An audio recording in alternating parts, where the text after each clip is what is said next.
This place, this 60-acre sanctuary forest, orchard, ethno-medicinal forest is called Pitchandikulam. And Pitchandikulam means, kulam is pond, little lake, and Pitchandi is the name of a wise man who about 300-400 years ago lived in this area and created that first lake. Pitchandi is the sort of the Shivite, the real begging side of Shiva. And this man was a Sadhu, also a healer apparently, and became known as a healer in this area, and created this first pond.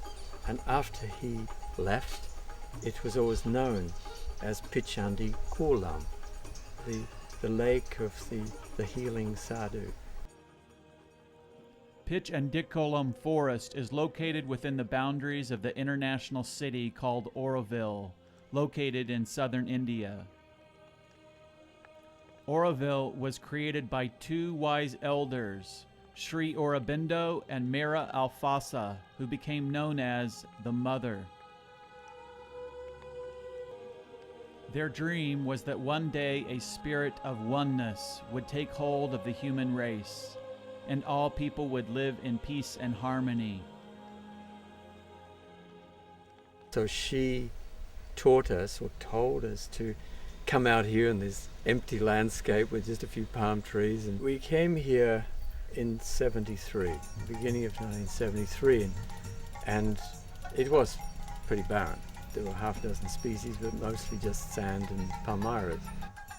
You walked around Auroville and you walked out from Auroville and you came across little temple forests, perhaps, which have turned out to be the best, say, gene pools of what's left of this tropical dry evergreen forest.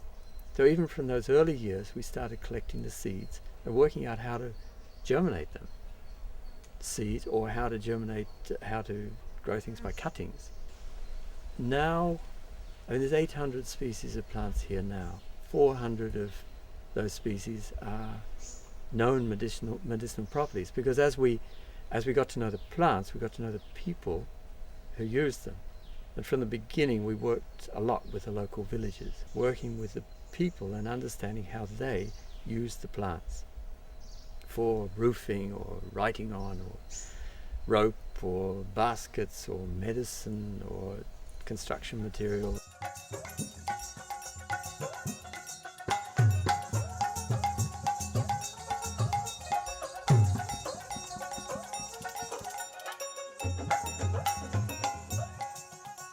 And that knowledge, as it got together, we started putting back into teaching material to teach children, women's groups, etc. And working a lot with the traditional healers. The traditional healers, because they're the ones that carry this tradition, and giving a value to it. Even decades ago, people felt that their world was ending. The pharmacy's gone, the forest is gone, then how can you use medicinal plants? I think that Auroville is a useful example of the use of the imagination. And the imagination is somewhat, I think, the best tool, in fact, perhaps the only tool we've got to get out of this incredible mess. This is what Auroville can teach, and the transformation of bits of the planet, and what we've done here in patches of Auroville and all over Auroville, in particular patches where we've brought down subtle energies and beauty, and that can be done anywhere. I mean, this is the plains of India, and the plains of India are full of degraded, abandoned, abused bits of land. And it's when people come here and just see it as an example.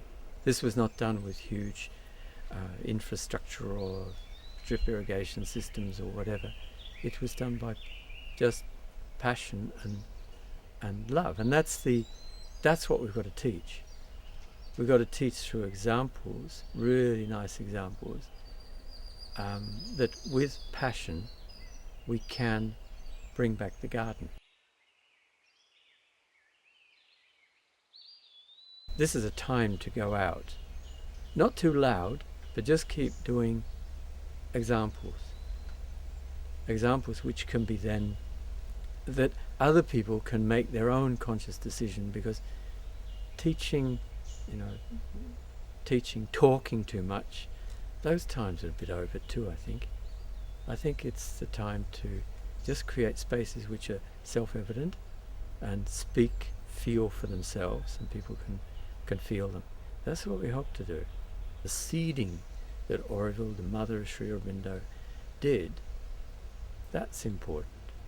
But the wonderful things that are going on all over the planet are the things to reverberate with and recognize, and it's definitely the time to not be possessive of the truth, that this is the way, or this is, if it is, then let people recognize it just intuitively. An intuitive knowledge, just intuitively feeling, wow, that's a way to go. It's to believe it, it's possible.